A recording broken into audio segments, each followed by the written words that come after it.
Can you start a podcast with me, please? I need something to do.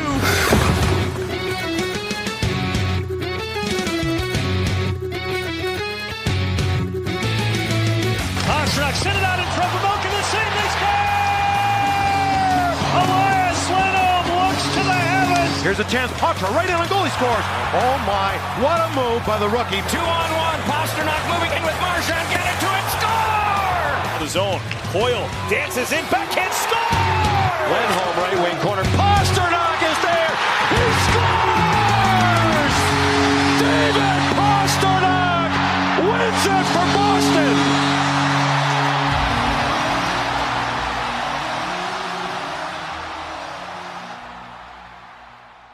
Welcome in, everyone, to another episode of Bruins Tape to Tape. I will be your host today, Maria from Watertown. We are recording on a different altered schedule here, due in large part to not only the holidays, but the Bruins schedule. So we're recording on Tuesday, 12:30, and I want to welcome in my co-host, Caroline with a K. I hope you had good holidays. I know that the Bruins really haven't given us a whole ton to celebrate, but hopefully you had some good time with family and friends. I mean, I've basically been in my PJs for the last couple of days, not just because it's vacation, but because suffering from the various plagues that have been going around. So, yeah, I feel you in that regard. I think we're both playing a bit injured here, folks. So, we are going to do our best to give you some good, solid content here. But just because I'm a little under the weather doesn't mean I am any less spicy and irritated. No. I think we're both feeling irritated, annoyed, frustrated, and maybe me, I'm feeling a little bit of disillusionment because I thought I knew what this team was, but now maybe I don't think I know what this team is, and I'm not sure I like the direction in which it's going. So we'll get down to all of the specifics of those questions that we have. But first, we'll do our Set the Table segment, where we did get Jonathan Aspero back in the lineup against the Calgary Flames. The Bruins played them on Monday night. We now have another injury, so it seems like we get someone back and then someone goes on IR. So now it's Tanner Jeannot's turn to hit the injury list for this team. And I want to take a look at a tweet that came from Ty Anderson. I think it was last night, because we have spent a good amount of time talking about the number of penalties that the Boston Bruins keep taking, and the types of penalties that they keep taking. And Ty did a deep dive and an inventory of penalties, specifically, I believe, during the course of this losing streak that the Bruins are on. Penalty breakdown over this 6-game winless slide: tripping 7 times, hooking 5 times, high sticking 5 times, including double minors twice, slashing 3 times, cross-checking twice, interference, delay of game, holding, roughing. Yep. Well, and Maria, you remember in our conversation about a month ago when I was talking about our Thanksgiving predictor, just how high the PK load is for this team and how much of an impact, even at Thanksgiving, that statistic, that measure has on this team's ability to be successful. That they need, in order to turn things around at Thanksgiving, they needed to start taking, I can't remember now what I said, but no more than 3 penalties per game. Average no more than 1 per period, preferably bringing it down only I think I said 20%, right? Because at the time they were averaging 5 or 6 on average. They've been successful when they can manage that PK load, and it sinks them when they can't, mostly because we have seen a surprising drop off in that penalty kill that this team has always been known for. That's not an individual seasonal team identity piece. That is a franchise identity piece that is important to the franchise. And I will say credit to the team last night. That was one of their best penalty killing nights that they've had in a long time, because they are quickly approaching the bottom of the league in penalty killing percentage, but it's still a significant problem. It's a huge problem. That coupled with, and I'm sure you're going to take us down this road a little bit later, but that coupled with those losing the winnable games, the moral victories, because I'm sick and tired of that. But continue. Well, let me give you some stats that kind of, I don't want to say quantify, but correlate to the struggles that they're having in this 6-game losing streak. So we have not one player, regular player, that has pretty much played the majority of these games during the 6-game slide that are plus players right now. Okay. So you have leading the pack is David Pastrnak, who is a -7. Really? Wow. -7. And again, I know this. Well, he's not scoring. No, and again, Charlie McAvoy is a -6. We have 4 guys. 5 guys is -5s, including Elias Lindholm, Pavel Zacha, Casey Middlestat, Andrew Peak. Morgan Geekie's -4. Hampus Lindholm -4. Yeah. And it's not one. The only guys who are, seemingly not in the doghouse here are guys who aren't really getting a whole ton of time because they're at 0. Mason Lohrei is even, right? He's at a 0. Wow. Mikey Esamont is at a 0. So, it stands to reason when you see a slide such as this and you're spending an inordinate amount of time on the penalty kill. What is very frightening to me is those guys that are minus players that aren't typically part of penalty kill units. Yeah. So I don't want to say that this is a recipe for disaster, but we knew that this team would need to heavily rely on certain players to carry the load offensively. And when said players are not carrying the load, and then they're costing you while they're out there on the ice, right? It's mind-boggling, and it's not a recipe for success. And now I'm saying to myself, is this the team that we actually thought we were going to get at the start of the season? Which is a middle of the pack, dare I say, mediocre team, as opposed to the team that might have been overachieving at some point in time. Yeah. It's hard to say because this season has been such a roller coaster, and it's easy to sit here and say, if you're looking at this team and you've got, let's say, a control board, a switchboard, right? And, okay, we need to lower the volume of the penalties, and we need to increase this, that, and the other, and do, all of these different things that have to be in alignment. That I believe is what Marco Sturm is actually trying to accomplish with this team. The execution, when it fails, it goes sideways. And, we've said on the pod, when the last time we had a 6-game losing streak, that I felt we just simply did not have that talent. Kind of to your point, that this is maybe exactly who we are, what we have, and them's the breaks, and we've just gotten lucky.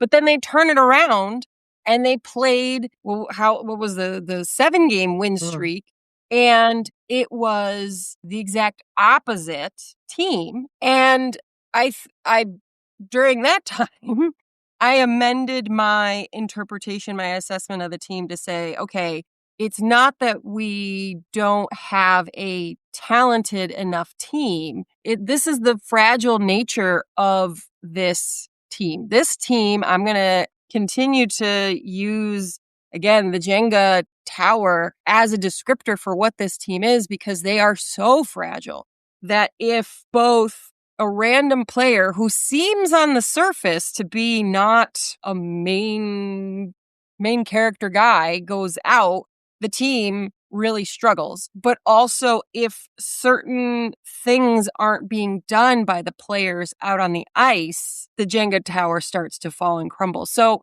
the reason why I don't think that they were just overperforming is the fact that they did it for 7 games. That's why I think they are a good team. They got good bones. This team has good bones.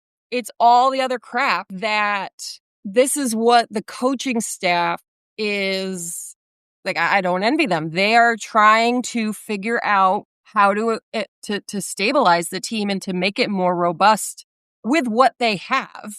Okay.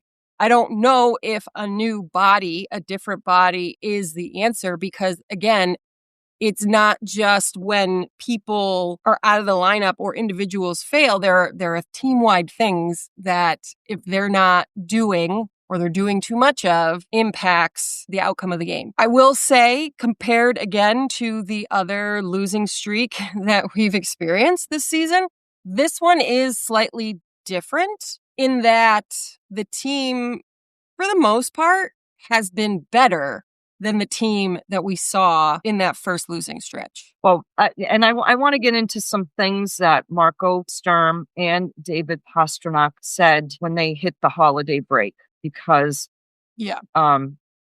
it annoyed me to no end. Oh, I know. I heard you on Morning Brew. It annoyed me to no end, and I'm going to re-annoy myself and others with my take on that. But and we'll break down the debacle that was the home games before the break, because those were crucial games and just not acceptable in my view, the performances that we saw at home. And I want to, maybe kick myself in the seat of the pants, because I have been on more than one occasion giving this team credit for their ability to self-correct and bounce back. Mm-hmm. Mm-hmm. And I'm not sure they passed either of those tests during that brief homestand. But right, if that was their identity, if that was what they've decided is their identity, they 100% did not play to their identity during that home stretch. That was not. Mm-mm. So we'll let's do a quick spin around the rink. We have the Winter Classic coming up on January 2nd, which to me, I understand why the league is scheduling it on January 2nd, because they don't have the cojones to compete against football or basketball or whatever other sports may be on January 1. But I miss the tradition of hunkering down on January 1st with my hangover and watching this game. Be that as it may, it will be the Florida Panthers facing the New York Rangers, and old friend Brad Marchand is undefeated in Winter Classic games. Maria, are you going to rub some salt? Yeah, he didn't participate in the game that the Bruins lost against the Montreal Canadiens when it was played at Foxborough at the home of the New England Patriots, because he was suspended for that game. Oh, yeah. I was like, he didn't? No, he was suspended for that. He had done one of his boneheaded things and got himself. This was back in the day. Yeah, back in his heyday. Brad Marchand, folks, is leading the Florida Panthers in goals with 22 and assists with 22. So do with that stat as you want, but I felt compelled to share it. I'm sorry. I know it gives you angst. Me, it pisses me off. Don Sweeney, I will never forgive you. Them's are the numbers. So, World Juniors update. Team Canada, Team USA. Yep. Rolling along. James Higgins is having himself a series there. And Zellers. I'm so excited for the future of the Boston Bruins because of the fact that 2 Bruins prospects, Higgins and Zellers, on Team USA. Team USA was down. They had a come from behind win, quite literally on the back of James Hagan and Will Zellers. They are the reason they won that game.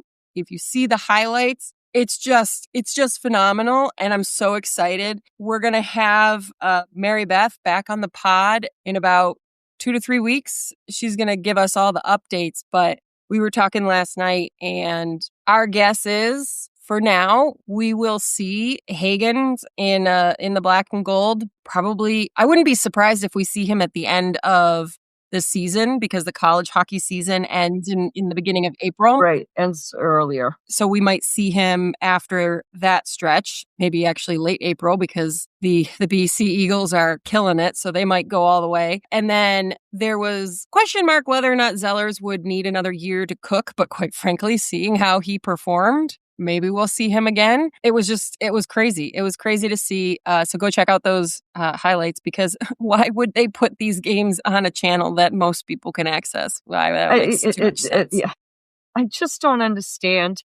I don't understand. But you know what? That's been the NHL for years and years and years. Right. They just can't seemingly get out of their own freaking way with any of this stuff. Hockey cannot, outside of Canada, cannot market itself well. No, it just doesn't have the resources or the cachet in the States that the NFL is king. So you got to get creative, Maria. Yeah, they do. I agree with you. I want to defend, the people of Minnesota here for a minute, because there's been a ton of criticism I've seen online. I don't know if you've seen this, of, oh my God, the stands are so empty.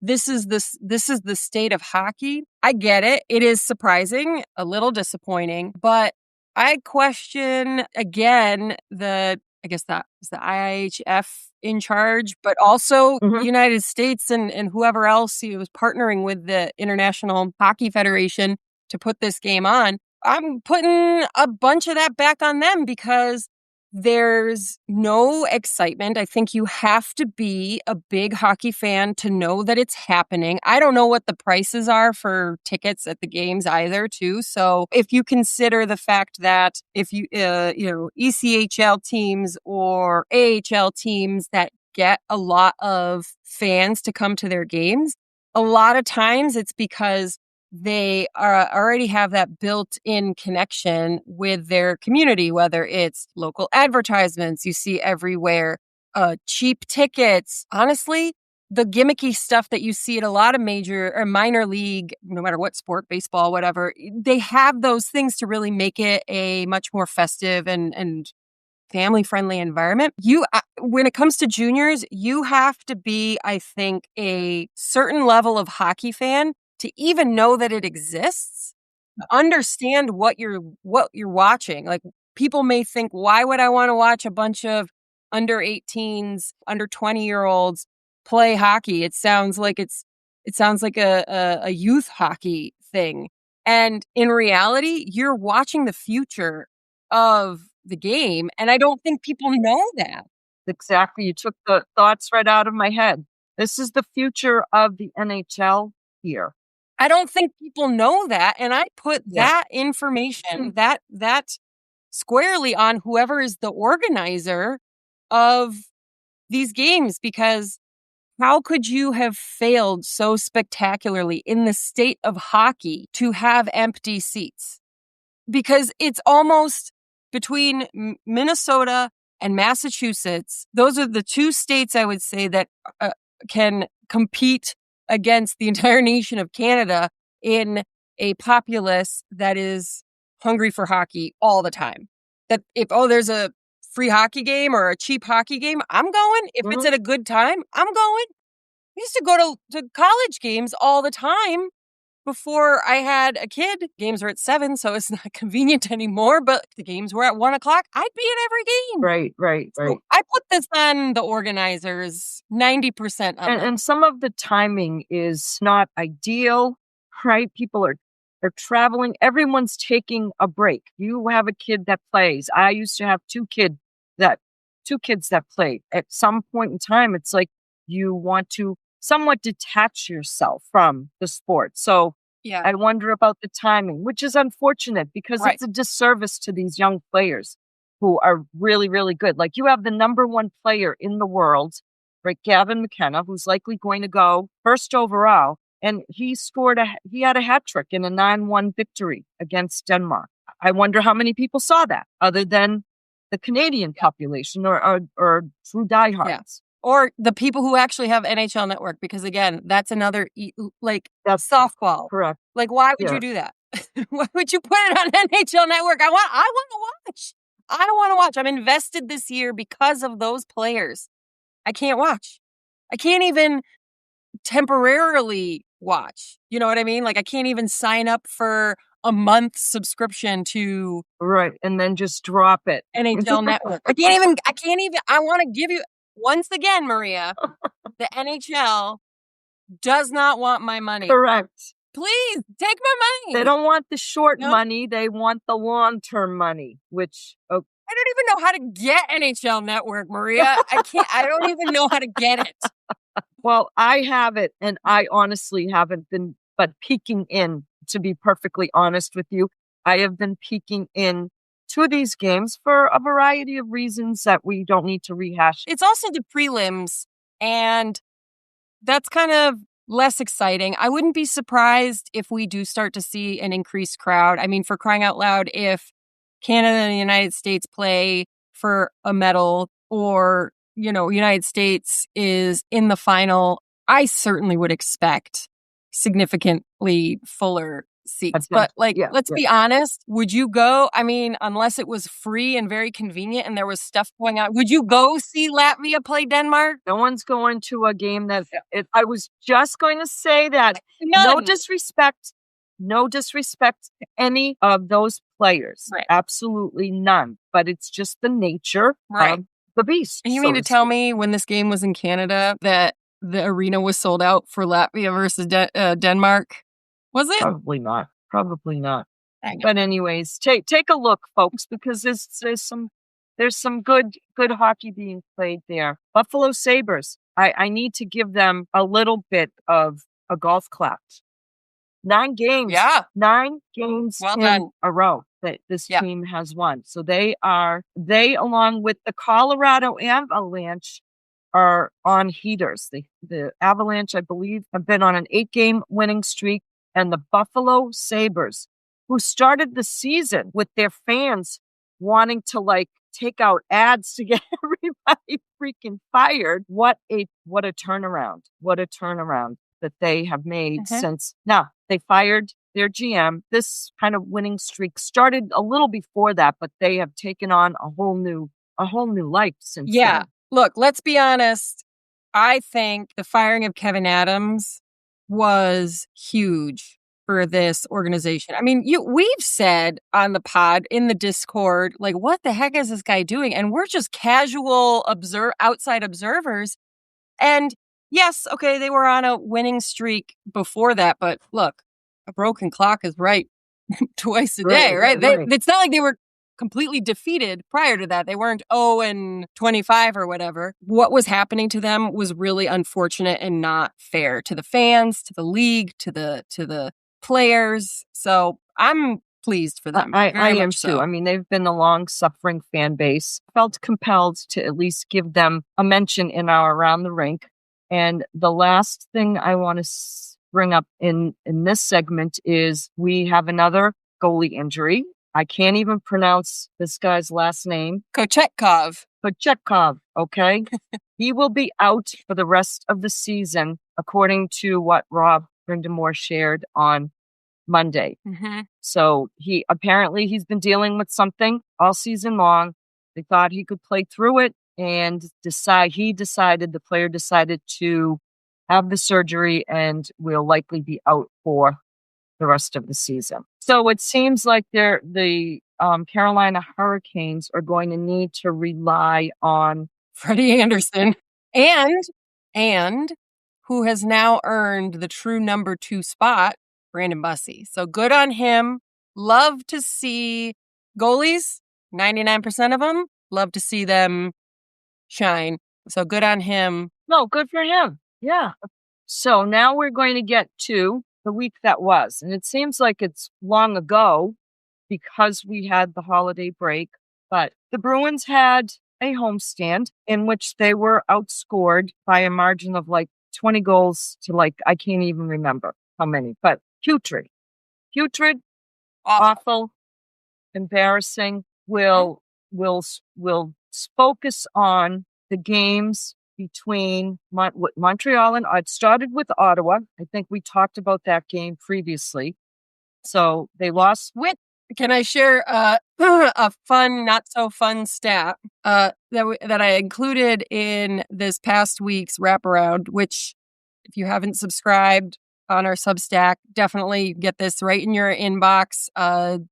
Condensed of everything that we've talked about, all of our episodes and things that have been released in the week. Ottawa has scored so many goals on Boston this season that their goals account for 17% of all goals allowed by the Boston Bruins. 17%. I don't know what it is about, and the guys on Morning Brew talked about it. Other local podcasts have talked about it. People who talk about the team here locally can't figure out what it is about this Ottawa Senators team that has the Boston Bruins number. Their forecheck and backcheck is absolutely effing relentless. They're fast. They're good skaters. This is a skating team. Yeah, and they're freaking fast. With enough talent, right? They're not superstar talents, but they have enough. And if you can get there first, which another little sidebar, one thing that we forgot to mention in Around the Rink, former Boston Bruins goaltender Linus Ullmark has taken a leave of absence from the Ottawa Senators. Oh, yes. How did I miss that? Yes. We wish him well. Hope all is okay. Yeah. This is probably one of his roughest seasons, and we can't know what's happening in his life. And so we hope that whatever is happening, he and his family can be together, and that, we see him again soon, because that's another goalie that special place in my heart. Yes. No, I think he always will have a special place in the hearts of many, many Bruins fans. So we hope all is well for he and his family. All right. So that game was ugly. I have given this team kudos on more than one occasion for their ability to self-correct, reset, and bounce back. So then we have the Montreal Canadiens come in to your house. And for the first 40 minutes, it was a good game. Mm-hmm. I think what changed the whole dynamic of that game was when the goal that Elias Lindholm scored with less than 5 seconds left in that second period, that would have given the Bruins a 3-2 lead heading into the third period, was called back. Well, it wasn't even called back. It was never even called. Or waved off. No, it was just waved off.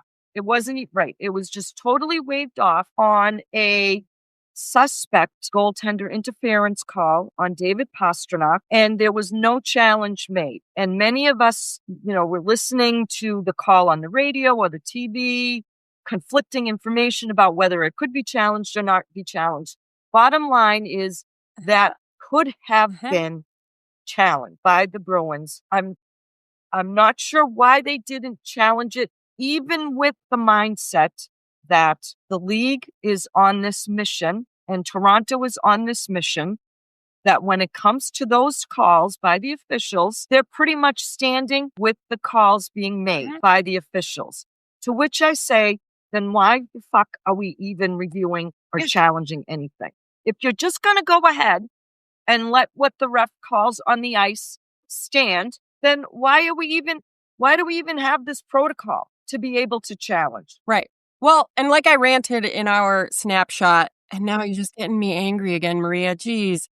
Look, NHL officiating sucks right now. Officiating an NHL game, separate of the skill set of the people on the ice, it is not an easy task. This game is fast. A lot happens. I understand that. We have introduced, some people would argue, I'm not sure that I necessarily agree, but some people would argue too much review to the detriment of the game because it slows things down. But if you have shown, and now I'm talking about the league, that you are open to certain reviewable plays, things that can be reviewed, right? So you can review, I believe now, delay of game, over the glass.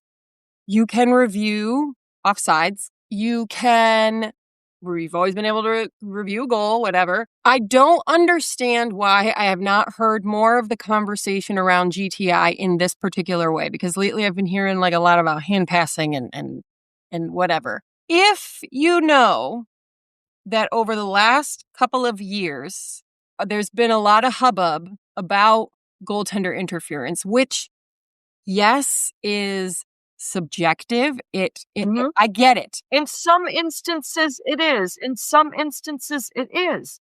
But in some instances, it's blatantly visual to all of us that are watching that a defensive player is the one who's causing the interference on his own goalie. Right.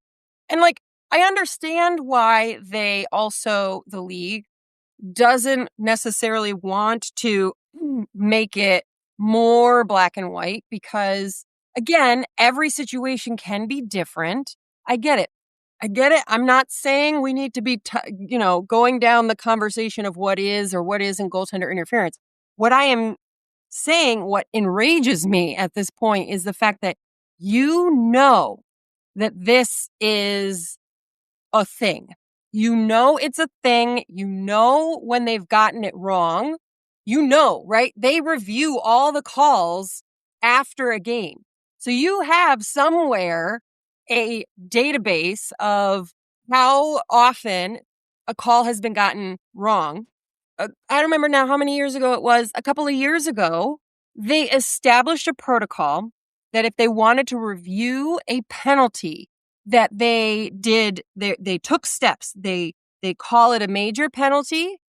They then have the ability to review and watch it, and then they can downgrade it so that it is an appropriate call made. Loved that new rule. Loved that rule. Fantastic. Explain to me why with an infraction like goaltender interference, you wouldn't build in a protocol to give officials the time and space to actually review it properly. Because that is mind-boggling to me. If you're saying that it has the potential to be so subjective and this game happens so fast and you can't tell, was this player pushed in by their own teammate? Call the goal. You should always call the goal. And then if the official is the one who thinks it was goaltender interference, it shouldn't take a coach's challenge on either side, the defending or the offensive team, to do that review. If that's what you thought you saw in 2 seconds in an NHL game where there are bodies all in front of the net because that's their job, that's how you're supposed to play the game, you think you saw goaltender interference? You better be able to stake your life on it. And if you can't, you call the goal. And to protect the referees, build a protocol that allows them to take the time to review it. I don't understand.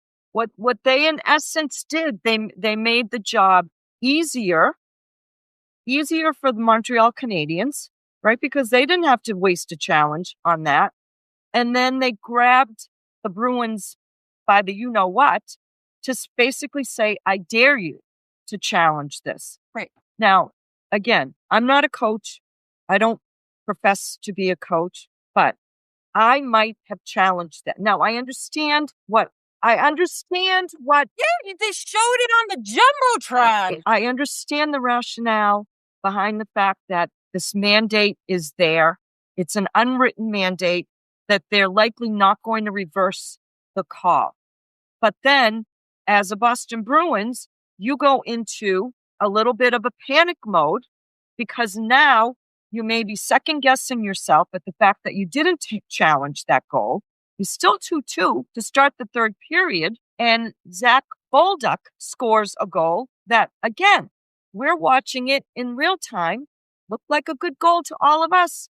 But then you waste a challenge on that, and you lose the goddamn challenge and then they're down. So that opened up the third period to turn into a shit show for the Bruins because the Canadiens scored 4 unanswered goals in that period, 2 of which were power play goals. That was a bad night all the way around for players in the third period and for the Bruins coaching staff. And you know what? Yeah. We can Monday morning quarterback all we want because that's what we do. We can talk about it on a podcast. We can talk about it on sports talk radio. But I have never been a fan of going into the start of a period with a power play. I just think sometimes it takes too long to get set up and to get your game going. That's just my view. So I would have rather had the Bruins challenge that. And if you lose it, take your chances with your penalty kill to start the third period. That's just my take on it. People can call me foolish, but then you waste it on what to all of us was a clear-cut goal. And we're scratching our heads going, is everybody like working on their Christmas online shopping right here in this game? Yeah. So it was just demoralizing and just a beat down after the beatdown that you already took from the Ottawa Senators and huge point swing for your playoffs structure. And Maria, what I'm going to say next is probably going to kind of go into what I know you want to talk about.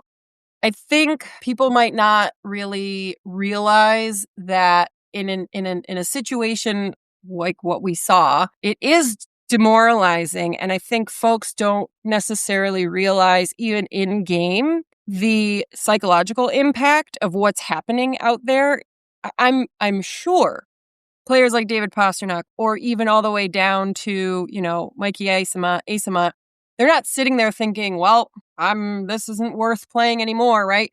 So a lot of it is just deep down, and then your ability to execute and whatever maybe goes sideways. I mean, it does have an impact, like how you're perceiving the game out there, and the officials, like they were horrible. I'm not surprised that the wheels fell off after all of that. And I listened to Morning Brew this weekend. Fortunately, the producer knew not to make you wait and for you to be first. I was definitely on your side to the extent that we've heard David Pastrnak say this. I think we talked about this in a previous episode, and then Marco Sturm about what did you say? Mental fatigue. Mental fatigue. And look, I get it. That is a very real thing. That is a very real thing. I didn't say that it wasn't, right? I didn't say that it wasn't. But, right. But I understood what you were saying. And I feel like maybe, maybe Billy didn't really pick up on exactly your point. No, Billy did. It was Razor who, and again, it was Razor who's. Yeah. He's like, you don't want to hear about it? No, I don't want to hear the excuse. I don't want to hear the excuse. Right. I don't want to hear the excuse. I know you're tired. Right. Okay.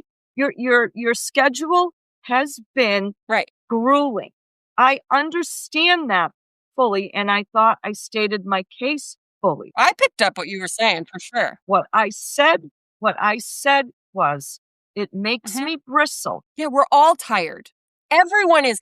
The entire league. When I hear any professional athlete reference fatigue, what I want to hear from you is that you played like crap at home. Right. You wasted a valuable opportunity to bank points that would keep you in a playoff contending spot. What I don't want to hear is that you're mentally fatigued. I'm not a cold-hearted person. I can fully understand, right? Because we're all feeling some type of fatigue. And I have never been a professional athlete, nor do I would want to even entertain the thought at this point in my life. However, but you've worked. I have worked a good long time, and I would never allow myself or the people that I work for, the people that rely on me, your stakeholders, my stakeholders, correct, that I am not performing up to the abilities that are expected to me because I'm tired. Right. I'm tired. Just say we didn't have it. We were outplayed.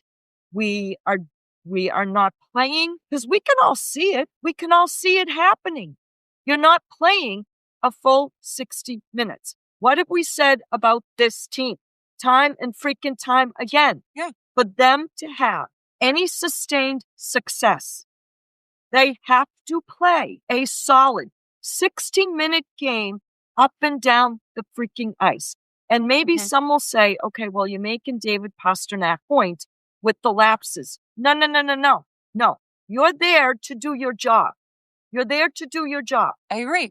And I think that there's two things that I'll say about this. One, I don't remember which one said it, and I thought it was actually a little bit of a ridiculous question because it was a fishing question. Like, oh, well, if your spouse comes home and blah, blah, blah, and talks about you don't want to hear it. First of all, I'm not married to anyone on the Boston Bruins. So that's a false equation here, okay? That's not my job as a fan. That's the job of, his family to listen and be supportive and do what, they need to do. But the other thing is, like, if you feel like you need to say, look, our game is struggling because mentally we are not in it. Okay. There are you can say it, but still be honest about what has happened. Yeah, we let our mental fatigue get the better of us and we weren't playing smart hockey. That's what happened. Still take ownership. I agree. I don't like it as an excuse because, like, is any player going to say we are not playing well because we are out of shape? That would be completely inexcusable. So why is the mental health just a straight up excuse? Like, you still have to own what you did wrong. No, it's just hearing it after a game. I'm not being unsympathetic to them because it is hard, right? Right. So what are you going to do about it, right? If you're not strong enough, you're going to go lift more weights. We just weren't good enough. Okay, so get better. What can you do to get better? We were mentally tired. Okay, what are you going to do to get better? I mean, the Ottawa Senators didn't seem fatigued. The Montreal Canadiens didn't seem fatigued, yet they marched into your building and kicked your ass up and down one side of the ice to the other. Now, the game against the Canadiens, they played a good 40 minutes. I mean, that game looked like it was going to have everything right from the jump. Right. We had the fights. We had the back and forth. We had good goaltending on both sides. It's just it's the excuse without accountability. And if that's the issue, because again, I'm not saying that it's not an issue. You're not saying that it's not an issue, a legitimate issue. So still take accountability. And then I would be looking to the coaching staff, the support staff. Okay, what are you going to do? What are the players going to do to handle that, to deal with it? So in keeping what we have expected from this team, and we heard David Pastrnak say and make reference to a reset. So we fast forward now to the game against the Buffalo Sabres, where again, maybe shame on me, because I've seen this team reset, self-correct. I expected a bounce back from this team. And the first period, yeah. And let me just say, just to kind of quickly loop in last night's game, it was the first and second periods were almost like a copy and paste of that Buffalo Sabres game that they played. The only difference being that Calgary just doesn't have what it takes to take advantage of when Boston just fails to perform in the way that Buffalo took advantage. Like, I left for to do the bedtime routine at the start of the second period, and I come back with like 5 minutes and it's 3-1. I'm like, what the heck just happened? Quick scores. I just and things started off well, because I had said after David Pasternak's comments and the need of a reset, I believe that I put in our Discord that I was expecting a big game from David Pastrnak. And he got the scoring started off of the Bruins. The only goal came in the first period from David Pastrnak. And you would think that the rest of the team would kind of pick up and follow suit. And it did not happen. It did not happen. And once again, they left Corpy hanging. He gave them time and time again, chance after chance. Time again. I just don't understand how you've got a goalie who makes an awesome save, a timely save, and that doesn't light a fire under you. And even with the mess that was that second period, I mean, he worked his ass off to keep them in the game. So they've wasted him. They wasted him. And I think I heard this on the broadcast last night that the Bruins had a practice in Buffalo the day after. They stayed overnight in Buffalo because this road trip is kind of funny. It's actually quite spread out, which is good. Yes, it is. So they had a chance to have a practice, and word is that the theme of the episode was playing with your brain and playing smart hockey. And I will say, Judd Surratt referred to it as spirited. Yes. A spirited practice. So you use your effing brains, I'm sure was the... You use your imagination as to what you think the word spirited means. Because I'm sure there was some pretty pissed off. Well, there should have been some pretty pissed off coaches and players out on that ice. And I will say, transitioning now into the Calgary game, I did see a difference in the team. I certainly saw. Correct. And it helped that Aspero is back. He had great. Yes, it was a good game. The biggest issue. They couldn't finish. They had. Now, we can even fast forward to the overtime period because now Calgary did take it to the Bruins for most of the second period. I don't think the Bruins had many shots on goal in that minimal second period, that Calgary game. But they did play a solid game for the most part up and down the ice. The thing that killed them is their inability to finish on the opportunities that a team such as Calgary gives to you. When a team like Calgary, right? They're just not good. They're not that good. Dustin Wolf aside, the mistakes that Calgary made and the fact that Boston couldn't take advantage. Frustrating, especially in that overtime period. Zacha had a breakaway. I think Boston was able to get away with killing so many penalties because Calgary's just not there in their ability to execute.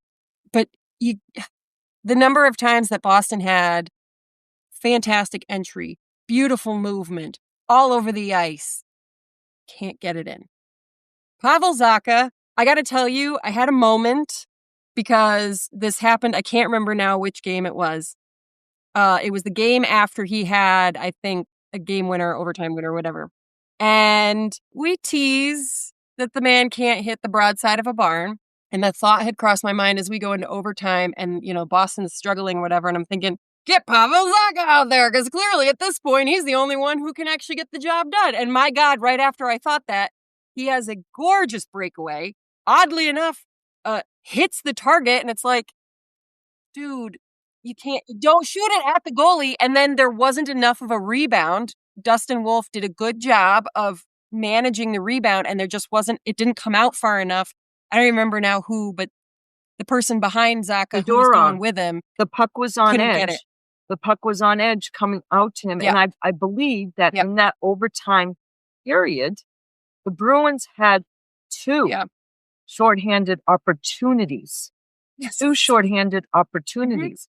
And I will argue that they shouldn't have even been shorthanded to begin with because that was a boneheaded play by Jonathan Aspero to pretty much end the third period to send Calgary into a power play.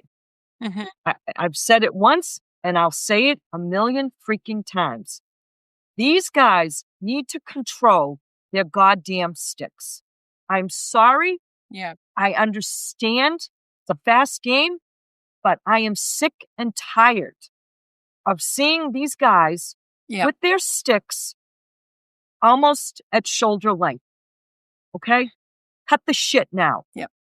And Aspero knew it was his bad because after that goal was scored, they panned over to the penalty box and he did not come out of the box right away.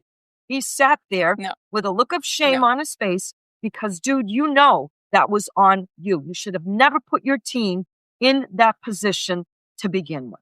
I will say, and I'm not disagreeing whatsoever, one, I was surprised that it got called because there were a lot of like non-calls, and I almost wonder. Oh, the officiating sucked in that game. Sucked. I almost wonder if he thinking it wasn't going to get called that late in the period, right? Because he got a cross check to the face, and I wouldn't be surprised then if in his mind, players pick up on this. They watch what the refs are calling, and they can kind of start to get a sense of, okay, what can I get away with? Granted, he shouldn't have done that, right? Because that was stupid. It was the end of the period. Do it after. Like, I get why he probably thought he could do it. But see, here's my mindset on that theory.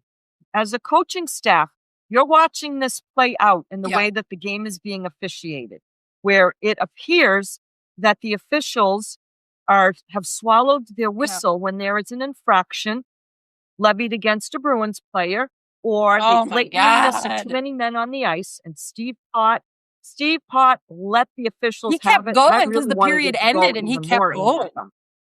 Because he was starting to leave and head down to the tunnel and then came back to give it to the linesman even more, to which I said, good on you. But this is when I think that it's incumbent on any of the coaches to say, we're getting it seems like we're getting porked here. Yeah. All right. Keep your sticks down. All right. Mm-hmm. Don't give them any reason to make any more calls against us than they're already racking up.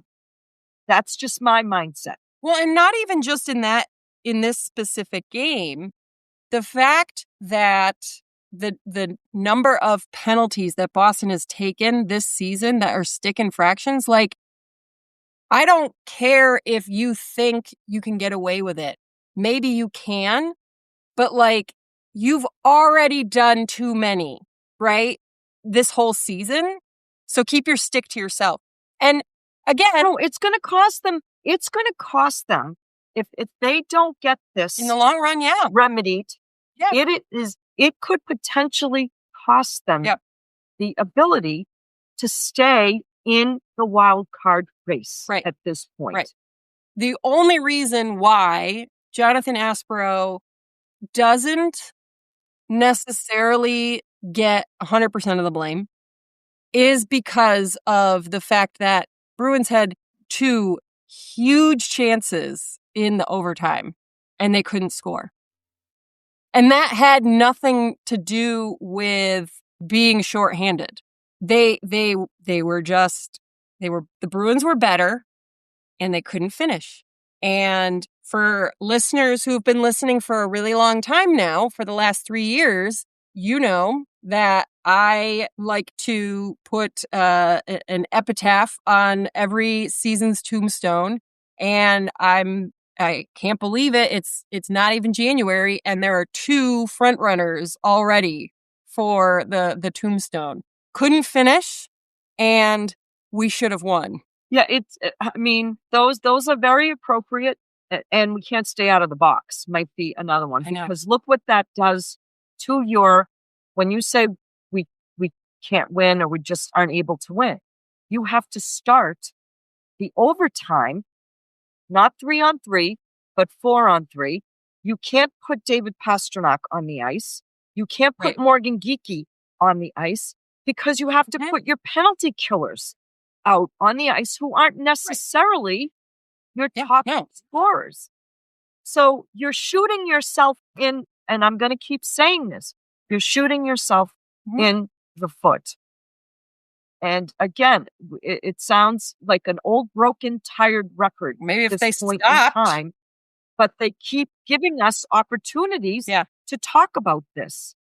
They need to play 5-on-5 hockey. I mean, there's just, I can't simplify it any more than that. Well, and that's one of the little blocks in this Jenga tower is the fact that because they have to, because they're not dynamic enough for whatever reason to play the same way on the PK, you pull out the 5-on-5 and the tower starts to wobble, to crumble. So let's get to our, I don't even know. So we've got coming up, this road trip continues with the Edmonton Oilers on New Year's Eve, 12/31. Then they've got a bit of a break because there is the Winter Classic thrown in there. So the Bruins won't play again until January 3rd. They're at Vancouver. And then they've got 3 days off. And they play the Seattle Kraken, which again, this schedule has just been so bizarre where the Bruins have gotten more days off being on the road than they have had when they're at home. So I don't know if that's a benefit or a curse. Who knows? We'll see as the results of these games come in. But my God, they need to take points away because they're not out of contention. Because again, the East is so mediocre, right? That there are lots of teams that have 1-point differentials between each other. But taking points is crucial and critical. Just get some points out of these games so you can feel good about yourselves, your chances, and your game. So stick taps, my friend. Yes. So I will give a stick tap to Andrew Peeke. He's had kind of an up and down season, but quite frankly, this last month in terms of goals, he's had 3 goals during this losing streak, and I believe he leads defensemen in goals scored. He looked great last night offensively. I mean, his goal. That was a nice, dirty goal. That was a nice. Yeah, to my point that Calgary's just not good. I mean, he was left all alone, and he just walked right in and scored that goal. So good on him for having the thought to be down low and just go for it. Like, love to see that. Good for him. And then I know this guy's going to be in 2 places at once, but I will give stick taps to Jonathan Aspero because I think that there was a huge question mark, about his, are we going to see the same Aspero that we saw before? Because the Bruins had a really great record when he was in, and they've been pretty abysmal since he's been out. Again, Jenga. And I expect Lindholm's play to I don't know what's been going on with Hampus. His play he's just not been the same guy during this stretch here. And I know he had been paired up with Aspero, so maybe it will be a plus that we start seeing the Hampus Lindholm that we've grown accustomed to seeing, having them both paired up again. Yeah. And I mean, we did get a point with Aspie being back, and I thought that he did a great job. He did his job up until the final seconds of that. No, I mean, I didn't say anything detrimental about his play. No. I'm just that specific to me. You just, in a game like that, in a game that the refs are looking more at you than the home team, don't do it. No, and rightly so. He also deserves to be in the penalty box because that is a hallmark now of this team, and he is just a symptom of whatever the larger issue is with this team, but you just can't do that. Yes. So a little bit of penalty box time for him too. And then, I mean, the top guys, where are you? I mean, I understand they are not on the ice as frequently because of the constant penalty kill, but then if you are a top guy, that means you're a clutch guy, which means you are able to perform under very tight conditions in a way that we expect. And even if you're saying Pasta, Geeky, All these other guys are having fewer opportunities, fewer minutes in order to score goals. If you're a top guy, it doesn't matter if you have 1 minute or 50 minutes of opportunity. You have to score those goals. You have to. And they're not. So penalty box for these. No, and yeah, Morgan Geekie has gotten a bit quiet as well. David Pastrnak has been much too quiet. Much too. I mean, all of these guys, these are your top guys. Yep. Elias Lindholm, where the hell has he been? So they need, and again, they need to get back to 5-on-5 play. Yeah. They need to get back to 5-on-5 play. I can't say it any more clearer than that. Yep. Yeah. Well, and then also another person that we gave stick taps to that's also in the box. It feels like nobody gets to just be in the stick taps category completely. But for as good as the Peak's goal scoring has been, he's also not had a great defensive stretch because he's also a -7 right now. Yeah, he's a 5 now, I believe. He's -5, right? Because he scored the David Pastrnak is the leader of the pack. So yeah. But even still, I mean, again, we don't have many guys with plus numbers attached to their names right now. So it just kind of shows some of the degree of the struggles that they're having. Yeah. With scoring. And it's unfortunate that, right now for the last 5 games, we've been saying, okay, they need to come back with this next one. They need to come back with this next one. And the fact that the next one is Edmonton, not only does that pressure to, okay, you got to get the monkey off your back and you got to score, you got to win, that pressure is increasing, but they're going to be playing against Edmonton and Connor McDavid, and I don't even know who their goaltender is on the regular right now because Yari's out. It's going to be a bit of an uphill battle this next game. Yeah, I'm just checking because I know that the Oilers themselves had been on a virtual tear after they came into the Garden and beat you, and Connor McDavid was like a one-man flipping show. So in the game since they beat the Bruins, they have played 5 games, and they have won 3 and lost 2. So yeah, well, better than the Bruins have been the last 5. We'll see what happens there. Would I be surprised if the Bruins come out and have themselves a game? No, I wouldn't. But hopefully we don't have a yips situation and that the psychological pressure of you must win takes over, because that's also a very real possibility. Well, and then, yes, it's a domino effect too, because your sticks start getting a little bit tighter and tighter. Yep. But all I want them to do is, I don't even care if they're loser points. Just get some points.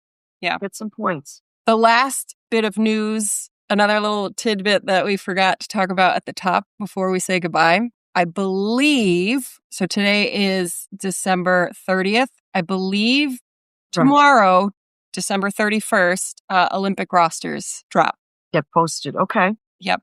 I mean, Fanatics has already accidentally leaked some of Team Canada because it's Fanatics. Well, aren't they different versions, though? Were they different iterations of the Team Canada roster?